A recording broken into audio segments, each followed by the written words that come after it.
అంటే చాలా మంది థర్డ్ ఐ ఓపెన్ అయింది అంటారు కదా, అది ఏంటి, అది ఓపెన్ అవ్వడం ఏంటి, ఇదేంటి? అన్నీ ఇప్పుడు లిటరేచర్ చాలా సూడో లిటరేచర్ కూడా వెళ్ళిపోయింది. మనం తక్కువ మాట్లాడుకుంటే మంచిది, ఎందుకంటే వాళ్ళు బాధపడతారు. యాక్చువల్లీ ఏంటంటే here only is your third I. ఈ థర్డ్ ఐ ఏంటంటే that is your wisdom I. ఎప్పుడైతే ఓపెన్ అయ్యిందో మీకు అజ్ఞానం పోతుందన్నమాట.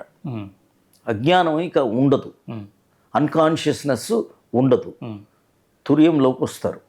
ఇప్పుడు ఏంటంటే ఏదైతే మనం అహంకారం, మనస్సు, జీవుడు, ఈ 3 స్టేట్లలో మనకి మీరు చక్రాస్ అని విని ఉంటారు. మనం ఇందాక మాట్లాడేమే రియల్ స్టేట్స్ అంటే హయ్యర్ లెవెల్లోకి మీరు వెళ్ళేటప్పుడు ఏంటంటే మూలాధార అనేటప్పుడు సుషుప్తి, స్వప్న, జాగ్రత్త. యాక్చువల్గా ఏంటి, పడుకునేది ఇప్పుడు స్వప్న ముందు వస్తుంది కాదు, ఇక్కడ సుషుప్తి అంటే యు ఆర్ ఎస్లీప్. ఈ ఎస్లీప్లో అహంకారం వెళ్ళి మనస్సుతో ఐక్యమయ్యేటప్పుడు అది మూలాధార చక్రం అన్నమాట. స్వాదిష్టానాకి దట్ ఈజ్ యాక్చువల్లీ స్వప్నాలో ఉంటుందన్నమాట. అది జాగృతి ఈజ్ మణిపురి, మనస్సు పూరకం చేస్తుంది కాబట్టి అది మాట. ఇది వెళ్ళి జీవుడు తాలూకా ఎప్పుడైతే మనస్సు వెళ్ళి జీవుడితో ఐక్యమవుతుందో అది అనాహత చక్రం అన్నమాట.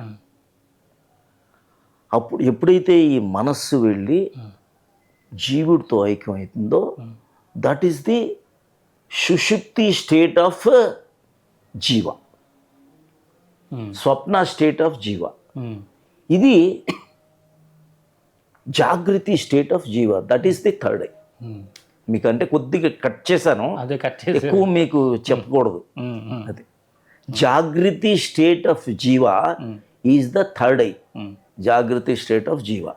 సో ఇది ఏంటంటే ఆజ్ఞాచక్ర, అందుకనే సహస్రారకి తీసుకెళ్ళాం. ఈ షట్చక్రాల గురించే చెప్తాం అన్నమాట.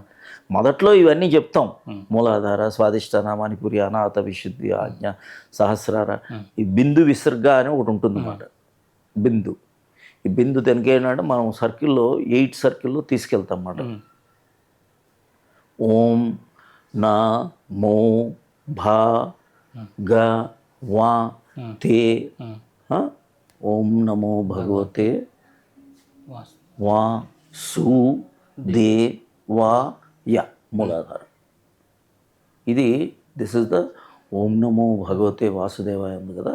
దీనికి ఏంటంటే this chakras it is passing. ఎప్పుడైతే మనం ఈ 8 స్టేజ్లో చేస్తామో అది ఒక డెప్త్లోకి మనకి తీసుకెళ్తుంది అన్నమాట. ఎక్కడ ఇంపెండిపెండ్స్ ఉన్నా అది ఆగిపోతుంది. అది మెల్లగా మీకు ఆ విశుద్ధ చక్ర ఓపెన్ చేస్తుంది అన్నమాట. అంటే దీంట్లో బ్లాక్స్ ఉంటాయి, అవి క్లియర్ చేసుకోవాలంటుంటారు కదా. అది మీకు ఆటోమేటిక్గా ధ్యానం పర్ఫెక్ట్ అయితే మీకు ఓపెన్ అవుతుంది. ధ్యానంలో మనం ఇది నేర్చుకునేది తక్కువ అండి, ప్రాక్టీసే. ఎంతకాలం మీరు ప్రాక్టీస్ చేసుకుంటారో ఇదే మాట. ఇప్పుడు మనకేంటి ఇంకెన్నాళ్ళు బతుకుతామో తెలియదు. ఇప్పుడు 73 అయిపోయాయి నాకు. ఎన్నాళ్ళు బతుకుతాం? మీకు 73? 73 అయిపోయి 55, 60 అట్లా.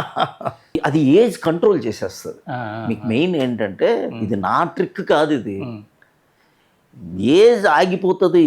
బయలాజికల్ ఏజ్, క్రోనలాజికల్ ఏజ్ సంబంధం లేదు, ఆగిపోతుంది.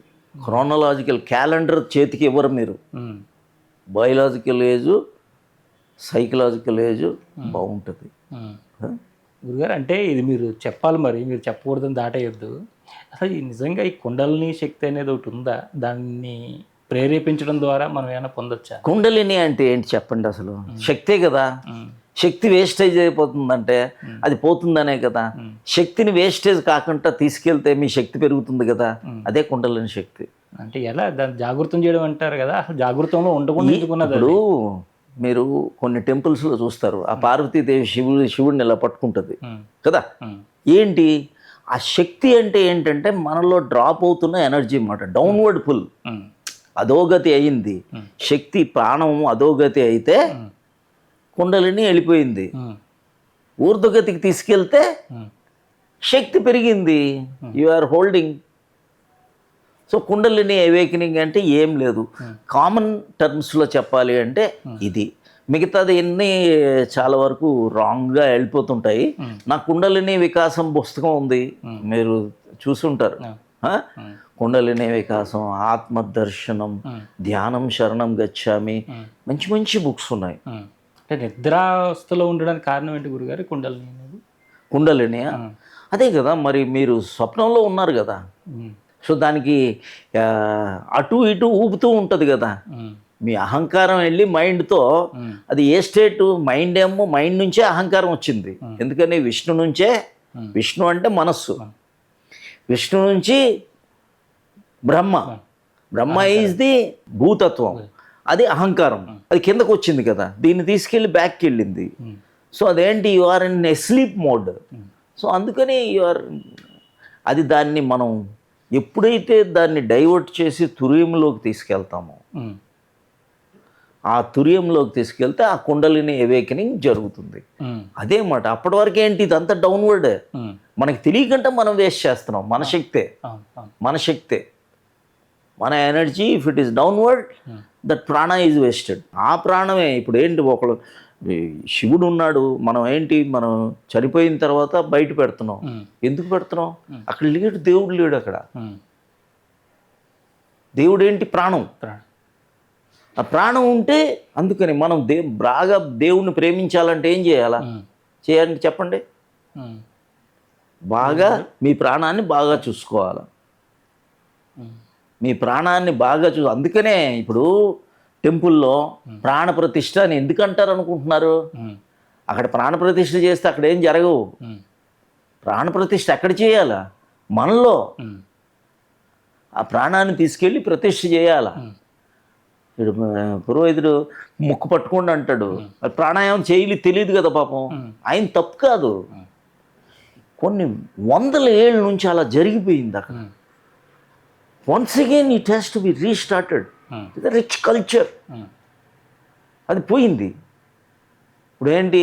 వినాయకుడిది ఉంటుంది, చంద్రుడిని చూడొద్దు. చంద్రుడు కాదు నాయన, అది మనస్సు, మనస్సు అని, అది కింద వైపు వెళ్ళిపోయింది. అందుకనే నీలాప నిందలు అంటే, నేను చంద్రుడిది ఏం చేశాడు ఆడ? మనస్సు. ఇట్స్ ఆల్ సింబాలిక్ మాట. అంటే వాటి ఫిజికల్గా మనకు కనిపించే వాటి ప్రభావం మన మీద ఉండదంటారా? అన్నీ ఉంటాయి మీరు ధ్యానం చేయకపోతే. నేను అదే ఇందాక చెప్పానా, జోడియాక్ ఉంటుంది, నవగ్రహాలు ఉంటాయి, నక్షత్రాలు ఉంటాయి. నెలకి ఎన్ని రోజులు? 28, 27 ఇదే స్టార్స్. ఒకటి పోల్ స్టార్ అన్నమాట. ఈ 9 + 27 36 వస్తుంది. ఈ మీరు ఈ పెళ్ళికి అన్ని చార్ట్లు క్యాలిక్యులేట్ చేస్తారు కదా, ఆ 36 ఇవన్నీ it's a secret science. 12 zodiac science. 9, 12, 9 ఎంత? 108. 100 మ్యాజిక్ నెంబర్ 108 అంటే అదే. 336 is days of moon. 360 is the degrees for the year. Lunar calendar, solar calendar, ఇవన్నిటి కనెక్షన్ ఉంది. ఇవన్నీ మనం పబ్లిక్లో చెప్పకూడదు ఎక్కువగా. ఒకటి, ధ్యానం చేస్తే మీకు ఏవి పనిచేయవు, న్యూట్రల్ అవుతాయి, న్యూట్రలైజ్ అయిపోతాయి. Nothing will work. ధ్యానం చేయకపోతే మీరు మీ పేరు, మీ అక్షరం, ఏ అక్షరం మీకు పేరు పెడతారో, రాశి, నక్షత్ర, పాదాలు, 4 పాదాలు, ఇవన్నీ ఉంటాయి కదా, అవన్నీ పనిచేస్తాయి. So it is better you do ధ్యాన. నేనేమంటానంటే ధ్యానం చేయండి, ఏది పనిచేయదు. ధ్యానం అని మీరు చెప్తున్నారు కదా, ఇప్పుడు బుద్ధుడు నిజంగానే శ్వాస మీద ధ్యాస అనేది చెప్పాడు గురుగారు? చెప్పాడు లోయర్ లెవెల్లో. ఆనా పాన సతి. ఆనా అంటే ఏంటి? ప్రాణ. అపాన అంటే నిశ్వాస పైకి. ఆనా పాన ప్రాణ అపాన సతి. లోయర్ లెవెల్లో బ్రెత్, హయ్యర్ లెవెల్లో ప్రాణం, ఇంకా డెప్త్ లెవెల్లో సంవేదనలు. బుద్ధుడు ఏమంటాడు? మనం ఇప్పటివరకు ఆత్మ అన్నాం, బుద్ధుడు ఏమన్నాడు? అనాత్త అన్నాడు. అనాత్త అన్నాడా లేదా? ఆత్మే లేదు. మరి ఎందుకు అలాగ అన్నాడు అబ్బా అంటే, ఏం లేదు, అది ఇది ఒకటే. ఊహించుకుంటారు ప్రజలు ఆత్మ అంటే, ప్రేతాత్మలాగా ఊహించుకుంటారు. ఏమీ లేదనేది అది యాక్చువల్గా కొద్దిగా ఆ టైంలో అది చెప్పడం జరిగింది, ఈ టైంలో ఇది చెప్పడం జరిగింది. అన్నీ ఒకటే. అంటే నిజంగా మన శ్వాసనే గమనించాలా లేదంటే వేరే మనం లోయర్ లెవెల్లో శ్వాస, ఉమ్, హయ్యర్ లెవెల్లో మెల్లగా ప్రాణంకి వెళ్తుంది, ఉమ్, ఇంకా హయ్యర్ లెవెల్లో సంవేదనకి వెళ్తుంది, ఇంకా హయ్యెస్ట్ లెవెల్లో ఆత్మకి వెళ్ళిపోతుంది. ఉమ్, ఏం ఉండదు కదా. అవునండి. మనస్సు అనేది లోయర్ లెవెల్, ఉమ్, ఆత్మ వచ్చేసిన తర్వాత ఇంకేముంది? You are observing the only శూన్యం.